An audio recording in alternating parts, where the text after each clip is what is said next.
So today, I'd like to introduce you to Joe Semprini and our new podcast called The Artist's Heart.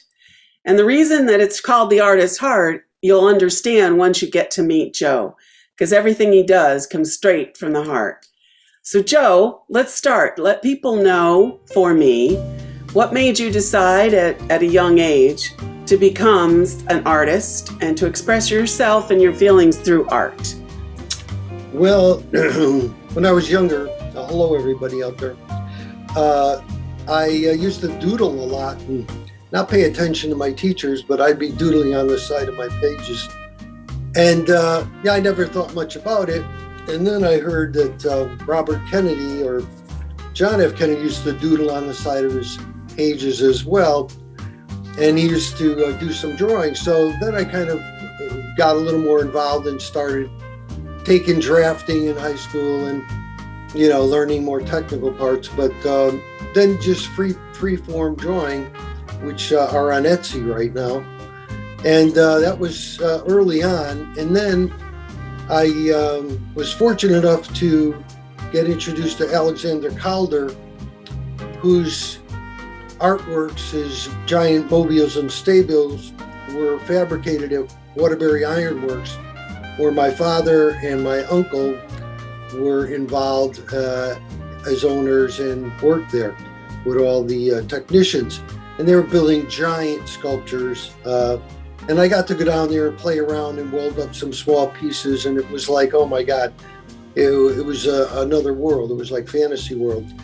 So, it was very fortunate that you get to see a master and who was selling works at the Whitney Museum. And I went to his studio in Roxbury, Connecticut, where they had giant stables on the lawn. And in his studio, he had a million different drawings, paintings, sculptures all over the place. So it was very inspiring. And,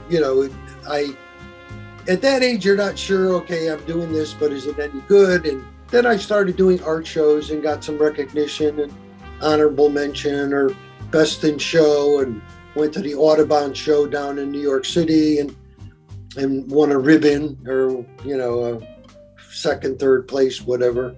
So you start realizing you have some talent, and then it becomes free-flowing and you start expressing things through your heart and healing people. I like to do my work and kind of surround it with a little robe of light that heals people. And people pick out certain drawings or paintings, sculptures that they like, and you could tell they kind of bond with it, if you will. So it was fortunate enough that there was another artist, Peppino Mangraviti, who was a professor emeritus at Columbia University, who had a studio in Connecticut as well.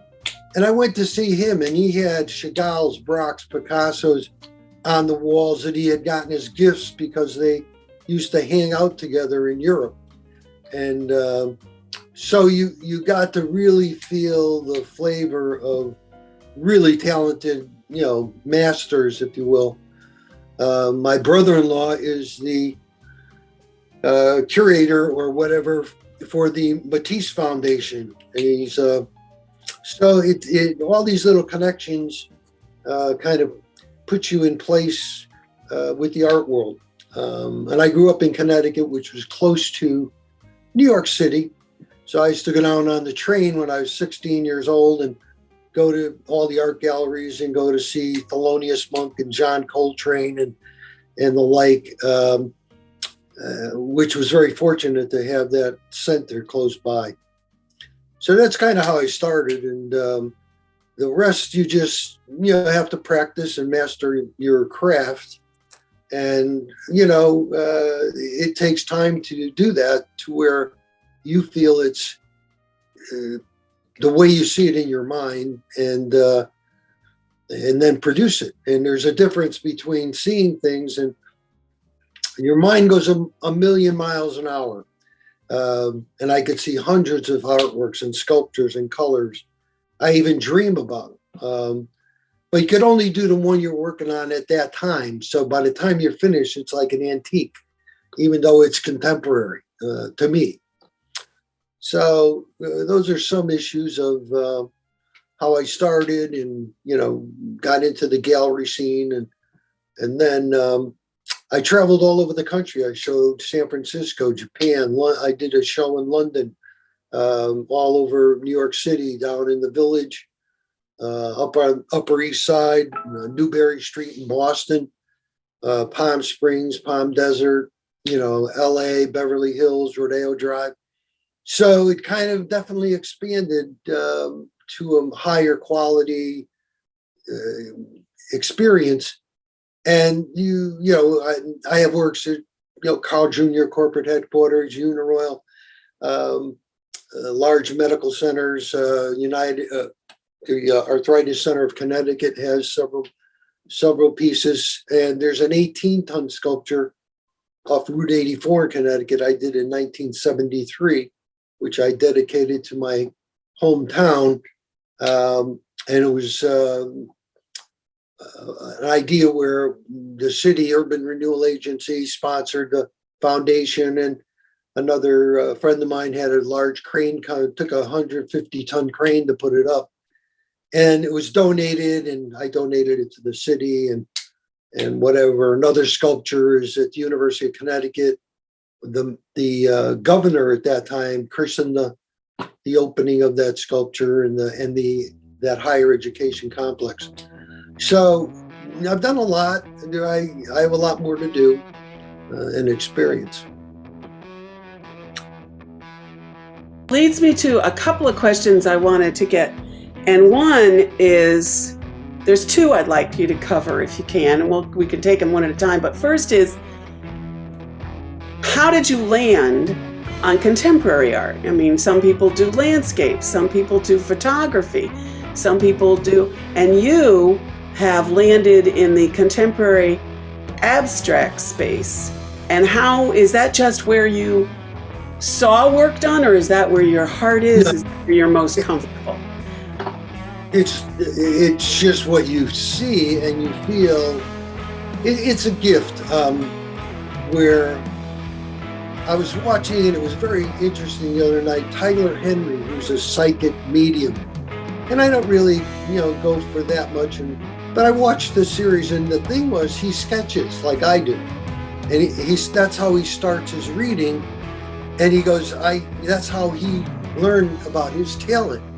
And when you have a talent, a God-gifted talent, I see a million different items of different sculptures and colors. If you could see it in the present, God did that, okay? It's perfect. You don't have to redo it and say, oh, here's the ocean. I see a million things that most people can't see, okay? I'm not psychic, but it's that realm where there's more unseen than seen, okay, in the universe. So if you close your eyes, there's a million billion miles of stars and galaxies, which I paint, which, they're kind of out there, but there's a lot of space.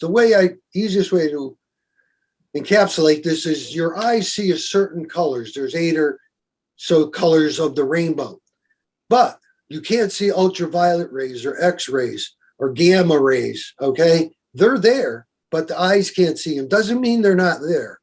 So the same as when you're creating art, you see and feel things that are in the unseen, and you put them in sight for people to view, which they may or may not like, but that's what I see or feel.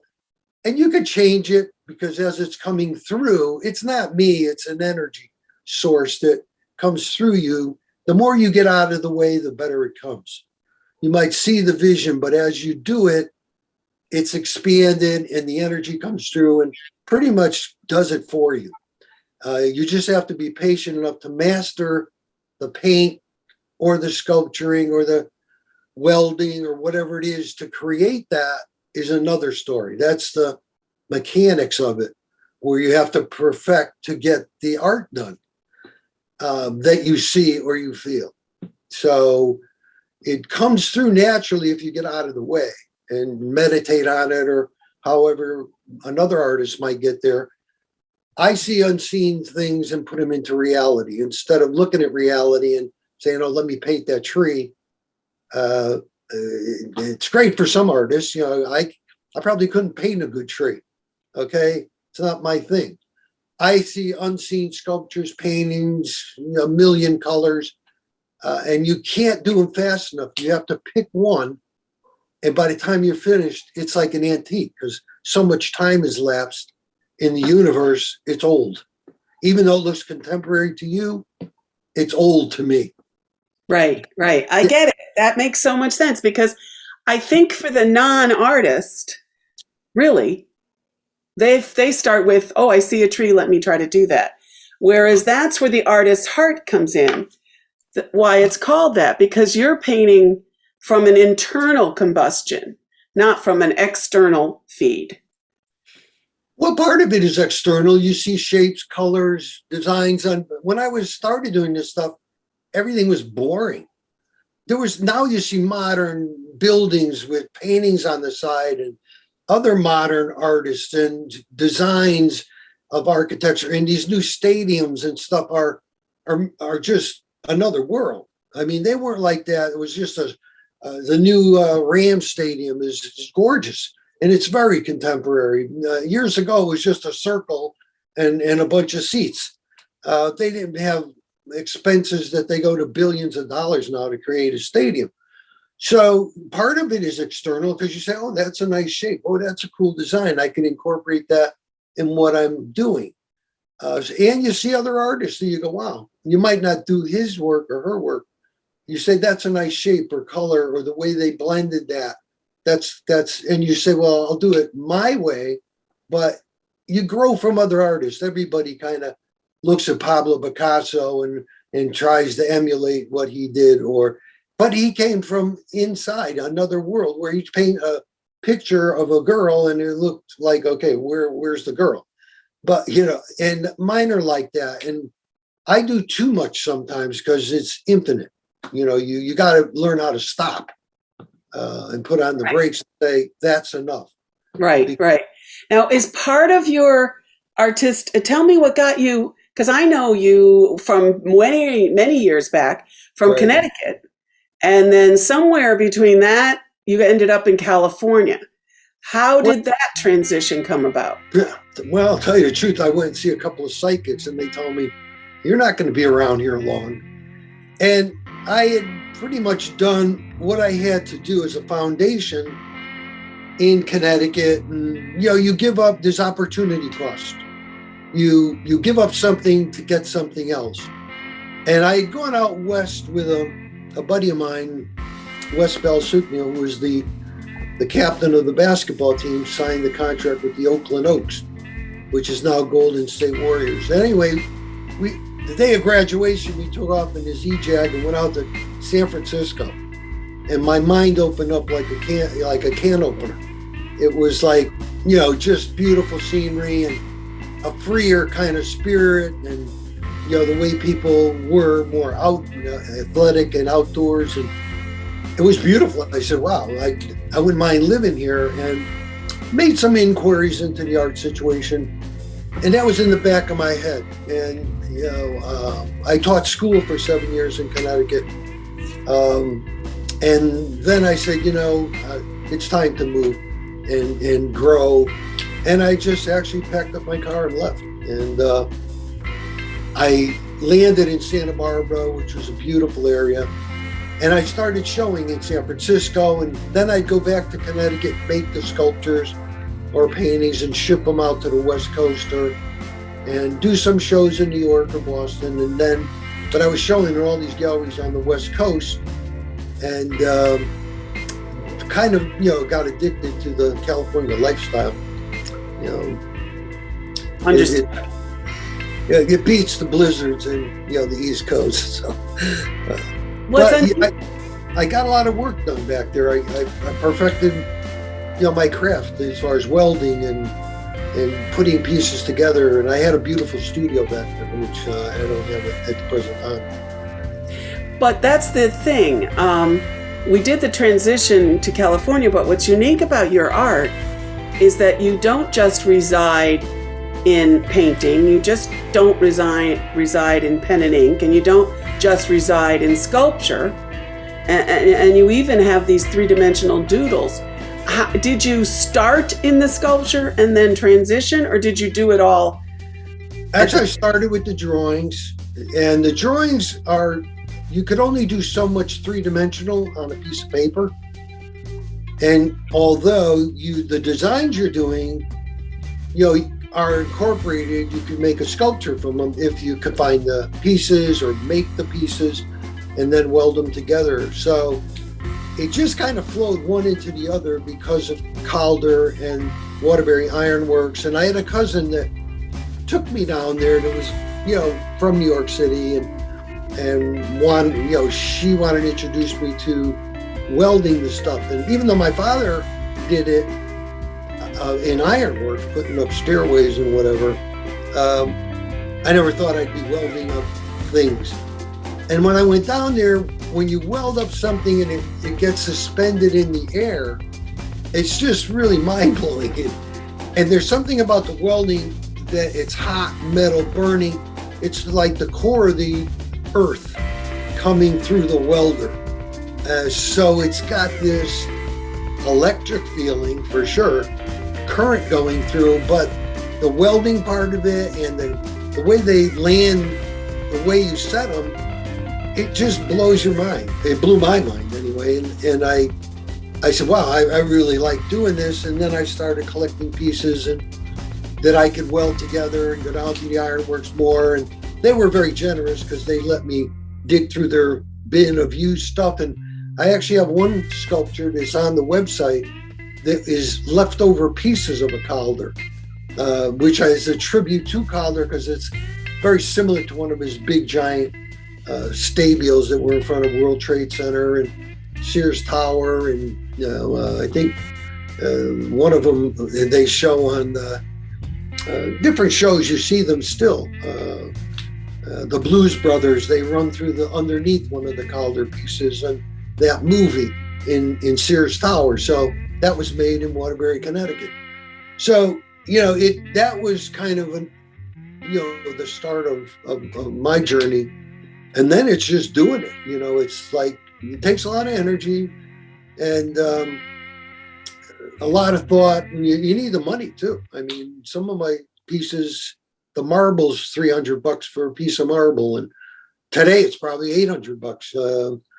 Chroming and stainless steel and some of the more expensive metals, bronze, brass, you're getting into very expensive territory. So right.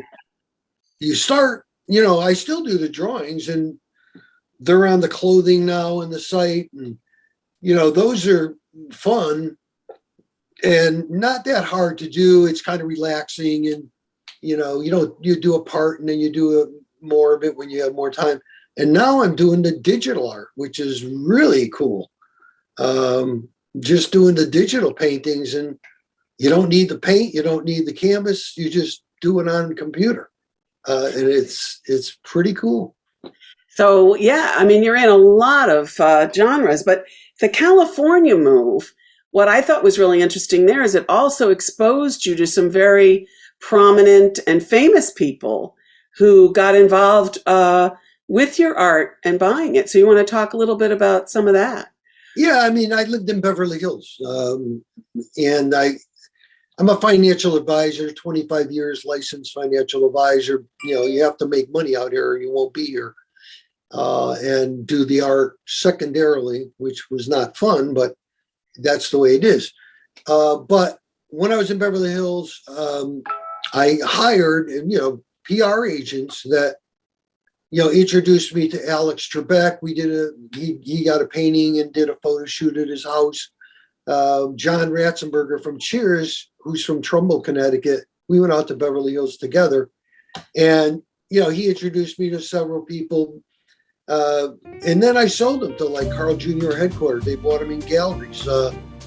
Mark Glickman from Glickman Shapiro Agency is one of the largest directors and producers in Hollywood, is a close personal friend. And you go to a party at his house and there's other celebrities there and attorneys and a lot of money people in the industry. And I did art shows, at my home, and they'd come by and I'd make them some pasta and show them the art. And, you may sell a piece, I lived in Shirley Temple's old house in Beverly Hills, which was really cool. It was very Art Deco and very, the house hadn't changed a bit. And I had a studio there. People used to actually come by the house. I mean, George Hamilton and John Voight used to jog through the driveway every day. And Joan Collins from Dynasty News was my next door neighbor. Charlton Heston, Frank Sinatra lived on the street, Sid Caesar. So you just, they're neighbors. And you talk to them, they're normal people at the health club. I'd run into Shecky Green and, people in the steam room. I mean, it's a crazy place. But you meet people every day that, are, big stars. Some you won't meet, but, Charles Bronson, or you'll be at the coffee shop having a cup of coffee. I mean, and you might say hi. Some are friendly, some aren't. You meet Stallone. I play music with, I also play blues harmonica, and I played with Frank Stallone that wrote all the music to Rocky. And a good friend of mine worked at Giuseppe Franco's, which was a beauty salon in Beverly Hills. And on Saturday afternoon, it's a mecca for Stallone, Schwarzenegger, and Cafe Roma. They're all sitting around smoking cigars, and you get to meet people. They are you like as actors. Now they don't all buy pieces, but they know who you are. They recognize who you are, and they know what you do. So it's fun. It's just fun. Yeah, but what the website you're talking about, SempriniArtworks.com. What's exciting about that for me as a regular person is I don't have the budget that Schwarzenegger might have. And as a result, I can get that art in a reprint on that site and have some impressive of your work on canvas even at a very nominal fee. Has that been fun for you to translate your art into clothing? It opened up a whole new avenue that I hadn't really thought about. Because I have maybe 100 drawings, colored graphic drawings and designs that I did, and I go, well, what am I going to do with these? And not only got them on the website, we could do them on canvas, 24 by 36 inches. And it's real paint on canvas, high quality, which to do that and reproduce it, it would take me a month to do that over and over again if somebody wanted it, as a limited edition. And, they come great. On the cups, there's a little, your coffee cups and stationery, and the little yoga pants are really cool. So, I mean, it's opened up another area I hadn't even thought about, which they're not that costly, where you could get a design from a designer like me and have it on your t-shirt or your dress or whatever. And, also post all my sculptures and drawings and all my other works in one place. And the quality is very good. So yeah. I'm pretty happy with that. So everybody come on down and look at SempriniArtworks.com. Yeah. Lately, it's interesting. I'm getting people from all over the world, Italy, Spain, that are looking at the art. I like your artwork. Where could I get it? And, they see it on the website, but, they don't know, you could actually buy it. So it's not an art gallery. It's, you could purchase anything that's on there. Excellent. And so tell me, what is it you'd want someone to know from your heart, from the artist's heart? What's something you want the people watching this podcast? Because we're going to do this at least once a month and maybe feature some of your new art, feature some of your sculpture and why your heart was it. But what do you want them to know about you and about this podcast with respect to Joe Semprini and his art? Well, I had cancer. I'm a 7-year cancer survivor. And, you go through life and death. It was pretty serious. And when you come out of that, life is a gift. It's what my gift back is. I want to give portions to charity from the proceeds of the website. But I believe art heals people. When I did pieces for the Arthritis Center of Connecticut, the doctor there said I did a painting for his office, and he goes, I could just go here and look at that painting and it relaxes me and it makes me feel good. And he's working on the patient. So, and there's a 6-foot walking man in the front of the building. He's kind of humped over with a cane and everything, but, it's interesting, but people, I believe, pick things out that heal themselves. And that's kind of an intention of the whole thing, is to, even if you capture it for a second. I was watching a movie last night, and it was out in the desert, and a very rich man, billionaire, and he had this beautiful yard, but in the center was a stainless steel sculpture, very similar to mine. And it was only a fraction of a second, but you did see it, and it went in your subconscious or whatever. And if there's a message that artist did, you get that. To me, it was nice shapes, it was done well, and it was very similar to some of the work I do. So it's out there, and I don't know what other people's intentions are, to be famous, whatever, is not really the issue. It's trying to heal people and make it a brighter world, whatever. They might not like it, but it may carry a message to them that they need at that particular time. Perfect, Joe Semprini. Thank you so much. This concludes our first podcast on the Artist's Heart. And you and I and everybody invite people to visit your website, sempriniartworks.com, and maybe buy themselves a piece of your heart. Yeah, absolutely. My mind, infinite. I'm sure maybe they could pick up a pen and start drawing themselves. It's very relaxing, and it's something you may want to do.